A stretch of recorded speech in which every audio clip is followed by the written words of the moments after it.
Plastic और plastic की बोतल और प्लास्टिक से बने हुए आइटम्स की कहानी सुनिए वेलनेस कोच प्रदीप गोयल की जुबानी।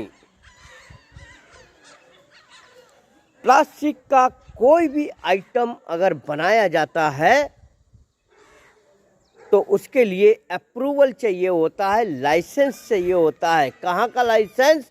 अमेरिकन प्लास्टिक एसोसिएशन का लाइसेंस।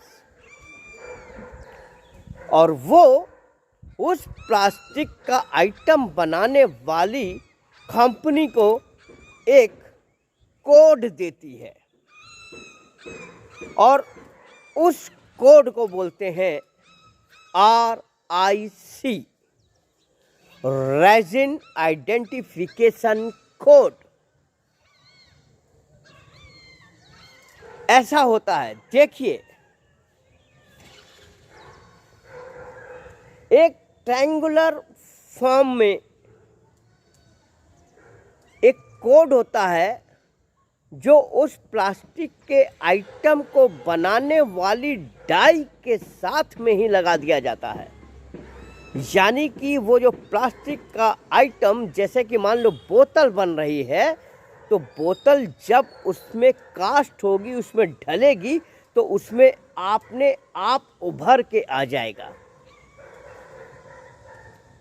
जो कि उसी कलर का होगा। इसलिए सही से मैं अभी आपको दिखा रहा हूँ। देखिए इस कोड को एक ट्रायंगल के साथ में, ऐसा आप खुली आंखों से आसानी से देख सकते हैं। इसको बोलते हैं resin identification code, RIC code. इस ट्रायंगल के अंदर 1 से लेकर के 7 नंबर तक की डिजिट आपको दिख सकती है। जैसे कि आप ये देखिए, ये प्लास्टिक के एक पन्नी है जिसमें 1 लीटर का दूध है। यानी दूध जो प्लास्टिक की पन्नियों में आता है, उसके ऊपर भी ये ट्रायंगल बना होता है। इसके ऊपर लिखा हुआ है 4। और ये जो मैंने थोड़ी देर पहले दिखाई थी प्लास्टिक की बोतल, आप अभी फिर से देखिए, इसके ऊपर ध्यान से देखिएगा।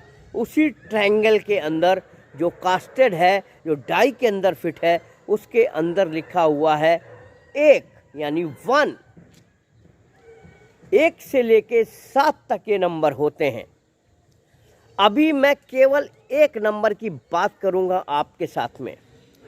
जितनी भी प्लास्टिक की बोतल होती हैं, चाहे वो कोल्ड ड्रिंक्स की हो, चाहे वो बिस्लरी की हो, उन सभी के ऊपर इस ट्रायंगल के अंदर 1 लिखा होता है, 1 लिखा होता है। अभी 1 का मतलब समझते हैं। ये प्लास्टिक बनाने के लिए जिस रेजिन का, जिस तरल पदार्थ का इस्तेमाल किया जाता है, वो सबसे घटिया क्वालिटी का होता है। यानी सबसे आखिरी दर्जे का होता है, सबसे वर्स्ट होता है। इसलिए इसके ऊपर 1 लिखा गया है। वर्स्ट क्यों होता है, घटिया क्यों होता है? क्योंकि इसके अंदर बहुत सारे खतरनाक केमिकल्स होते हैं। आपने देखा, दूध की प्लास्टिक के ऊपर 4 लिखा हुआ है, लेकिन प्लास्टिक की जो बॉटल्स है उनके ऊपर 1 लिखा हुआ है। अब एक और चीज़ बताता हूँ कि आप प्लास्टिक की बोतल जब भी पानी की खरीदिए, कोल्ड ड्रिंक्स की खरीदिए, उसके ऊपर एक रैपर होता है। ज़्यादातर प्लास्टिक की 1 लीटर या उससे ज़्यादा की बोतल में उसके बॉटम में ये कास्टेड रूप से ट्रायंगल में लिखा रहता है और उसमें बहुत सारी चीज़ें उसके रैपर में लिखी होती हैं।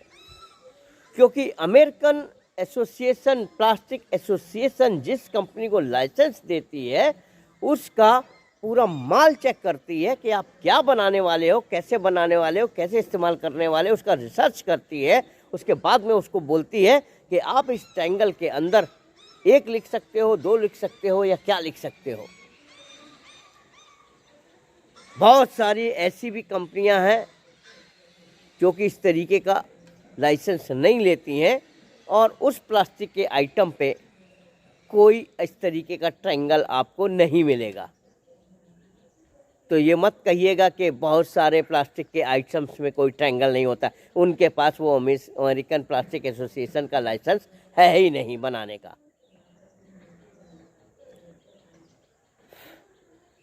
ज़्यादातर प्लास्टिक की बॉटल्स के ऊपर बहुत सारी चीज़ों के साथ में 2 स्पेशल वार्निंग लिखी होती हैं, बहुत छोटी छोटी। वैसे तो कुछ भी हम नहीं पढ़ते हैं, लेकिन आज मैं बता रहा हूँ, आज के बाद में पढ़िएगा उसको। उसमें पहली चीज़ लिखी होती है क्रश आफ्टर द यूज। उस बॉटल को एक बार यूज करने के बाद में तोड़ मरोड़ करके फेंक दीजिए। अच्छा, बहुत सारे लोग उसको, कूड़े वाले लोग बटोरते हैं, बटोरने के बाद में फिर से फैक्ट्री में बेच देते हैं। वहाँ पे उनका रिसाइकलिंग होती है और नई बोतल तैयार हो जाती है। आप देखिए इस बोतल के ऊपर, ये चित्र देखिए, इसके ऊपर भी एक ट्रायंगल बना हुआ है, लेकिन उसके ऊपर कोई नंबर उसके अंदर नहीं लिखा हुआ है। इसका मतलब होता है कि ये बोतल रिसाइकल्ड है। आप ध्यान से देखिए, इसके ऊपर रिसाइकिल लिखा भी हुआ है। अगर ना भी लिखा हुआ हो और ऐसा ट्रायंगल बना हुआ हो और उसके अंदर कोई नंबर ना लिखा हो, तो ये मान लीजिएगा ये बोतल रिसाइकिल्ड है। अब बहुत सारे लोग ऐसे भी हैं कि इन बोतल्स को इकट्ठा ले लेते हैं और मुंह से दोबारा फुलाते हैं और उसमें फिर से पानी भर के स्टेशनों से, रेलवे स्टेशनों पे बेचते हैं। आपको अक्सर मिलेगा रेलवे स्टेशनों पे, जो लोग सफ़र करते हैं उनको इस चीज़ का अंदाज़ा है। वो क्या कर सकते हैं कि अपनी बोतल को क्रश कर तो देंगे एक बार यूज करने के बाद में, उसके ढक्कन को हाथों से तेजी से दबा करके उस बोतल के अंदर डाल दीजिए। अब अगर चैलेंज वाली बात आ जाए तो उस ढक्कन को वापस उस बोतल से निकाला जा सकता है, लेकिन बड़ी मशक्क़त करनी पड़ेगी। इतनी आसानी से वो ढक्कन उस बोतल से फिर निकलता नहीं है, यानी कि वो बोतल दोबारा रेलवे स्टेशनों पे और दूसरी जगहों पे पानी भर करके नहीं बेची जा पाएंगी। दूसरी एक वार्निंग लिखी होती है मेरे दोस्तों, मेरे साथियों, उसी जगह पे, keep away the direct sunlight. सूर्य की रोशनी से दूर रखिए। सूर्य की रोशनी से दूर रखने का सिर्फ मतलब इतना सा है कि उस बोतल का टेम्परेचर बढ़ने ना पाए। और सूर्य की डायरेक्ट रोशनी में अल्ट्रावायलेट रेज भी होती हैं। अच्छा, टेम्परेचर बढ़ने से क्यों ना बढ़ना चाहिए? क्योंकि जैसे ही प्लास्टिक की बोतल का टेम्परेचर बढ़ता है, उस बोतल का जिसके अंदर 1 लिखा हुआ है, खासकर गर्म होने के बाद में उस प्लास्टिक की बोतल से एक केमिकल्स रिलीज होता है जिसका नाम है एंटीमनी।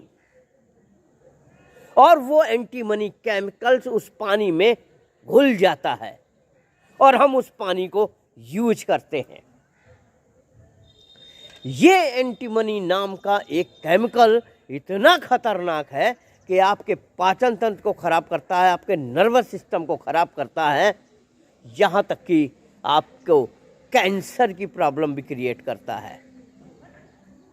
आप बहुत सारे लोगों के बारे में जानते होंगे, ऐसा सुना होगा कि ये आदमी ना गुटखा खाता, ना पान खाता, ना बीड़ी पीता, ना सिगरेट पीता, ना दारू पीता, कुछ नहीं पीता, फिर भी इसको कैंसर कैसे हो गया, वो भी 22, 25, 30 साल की उम्र में।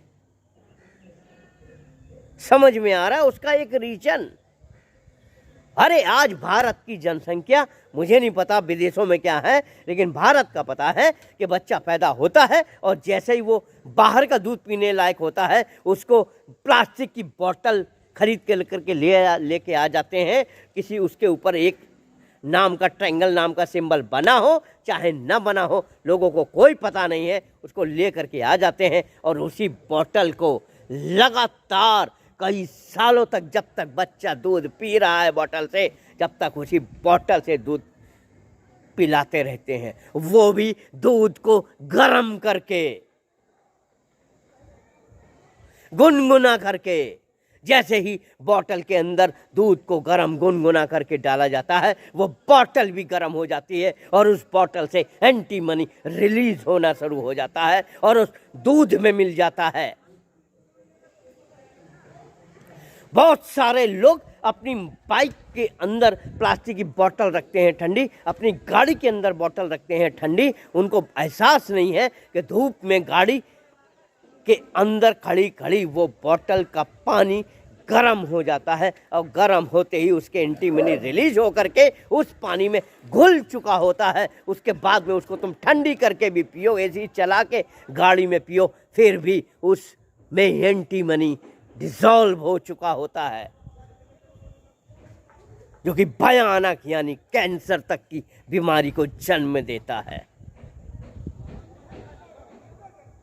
और ये जब से प्लास्टिक की बोतल आई है, जब से एक चक्कर और चला है हमारे देश में, फैशन के नाम पे, स्टेटस के नाम पे या कंफर्टेबल के नाम से, हम फ्रिज से बोतल निकालते हैं और खड़े खड़े मुंडी ऊपर करके पानी पी लेते, गट गट गट गट गट गट। यहां पे हमारी थायराइड ग्लैंड होती है, ये छोटी सी, जब हम गट गट गट करके ठंडा पानी पीते हैं फ्रिज से निकाल करके, तो ये हमारी थायराइड ग्लैंड डिस्टर्ब होती है। T3 T4 नाम के सिक्रेशन होते हैं, वो अनबैलेंस होते हैं और हमको थायराइड नाम की समस्या पैदा होती है।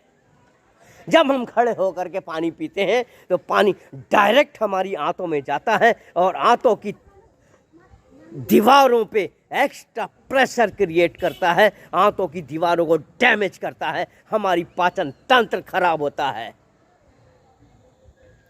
और आजकल आप बड़ा आसानी से सुनते होंगे 25, 30, 35, 40 साल की उम्र के लोगों को घुटने का दर्द शुरू हो जाता है खड़े होके पानी पीने से। और ये खड़े होने के पानी पीने का सिस्टम ही चला है तब जब ये प्लास्टिक की बोतल आ गई।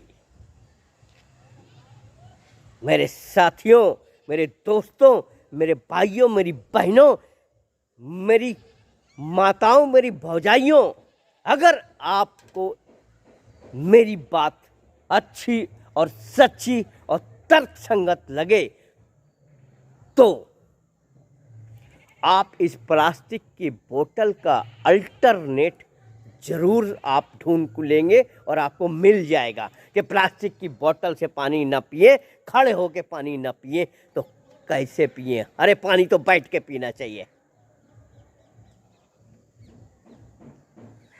और जो लोग करना नहीं चाहेंगे ना, उनके पास तो ढेर सारे बहाने होंगे ही होंगे, और जो लोग करना चाहेंगे उनको ढेर सारे उपाय मिल जाएंगे। अरे आप इससे ग्रसित हो चुके हो तो कोई बात नहीं, अरे अपनी अगली पीढ़ी को, अपने बच्चों को, अपने नाती पोतों को तो इन चीज़ों से बचाओ, उनको बताओ, उनको शिक्षित करो हो क्या रहा है।